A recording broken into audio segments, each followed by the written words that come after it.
Saya Azizul bin Jaafar dari Fakulti Sains dan Teknologi Sumber. Soalan saya ingin menanyakan pandangan Tun.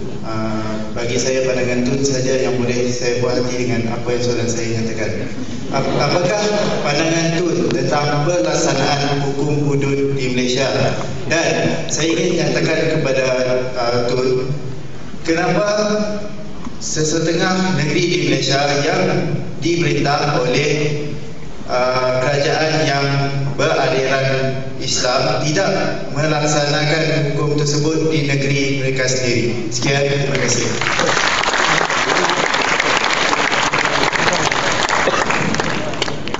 Kita harus tahu apa dia hukum ini. Yang pertamanya, hukum hudud ini dibentuk oleh ahli-ahli fiqh. Dia tidak terdapat dalam Al-Quran. Dalam Quran ada hukum-hukum yang tidaklah begitu keras seperti hukum hudud ciptaan ahli-ahli fiqh. Sebab itu apabila kita nak laksanakan sesuatu, kita harus rujuk kepada Quran. Kerana itulah punca kepada asas kepada agama kita. Dan kalau kita baca Quran dalam bahasa yang kita faham, kalau kita baca dalam bahasa Arab mungkin kita tak faham, walaupun bunyinya sedap tapi kita tak faham. Dalam bahasa kita sendiri, kalau kita rajin baca dalam Quran, terdapat sekurang-kurangnya 43 ayat yang menegaskan apabila kamu hukumlah dengan adil.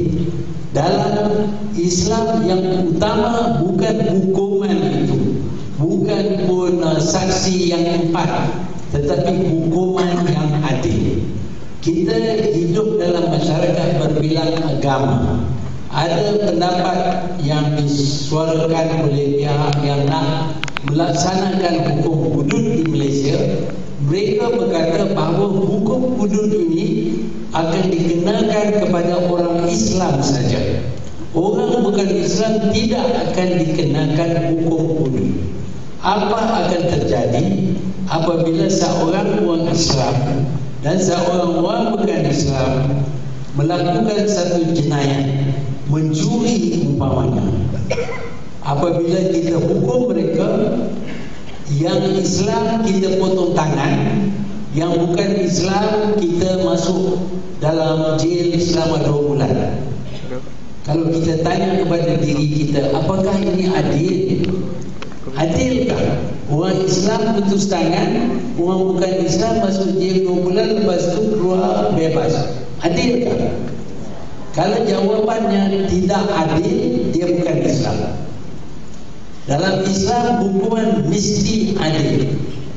Kalau kita dapati kes rogol umpamanya, sebenarnya dalam surah An-Nisa tak ada hukuman yang disebutkan dalam apa yang dipanggil sebagai hukum hudud.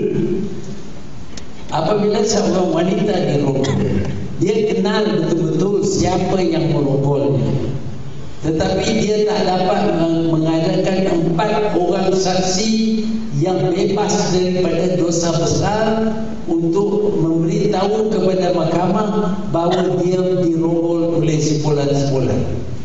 Oleh kerana dia tidak mempunyai 4 orang saksi, apabila dia membuat tuduhan, maka tuduhan ini dianggap sebagai ciptaannya sendiri. Dan untuk ini dia akan didera dengan dihukum sebat selama 80 kali. Kemudian kalau dia yang hamil dan melahirkan anak, maka dia akan dituduh telah berzina.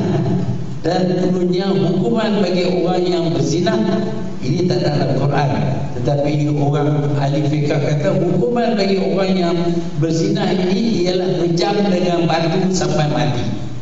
Adilkah mangsa rogol dibunuh, perogol dilepas semata-mata kerana tak ada 4 orang saksi? Ini semua ditambah tokok kepada agama kita. Sebab itu kita sanggup membelakangkan ajaran Quran dan mengutamakan hukum yang amat berat ini. Karena kita berpendapat kalau hukuman itu berat, maka kita lebih Islam. Tak benar. Dalam Quran, sila baca Quran dalam bahasa yang kita boleh faham, kita akan dapati beberapa kali disebut apabila kamu hukumlah dengan adil. Yang utama ialah adil, bukan soal saksi, bukan soal hukuman yang berat, tetapi keadilan.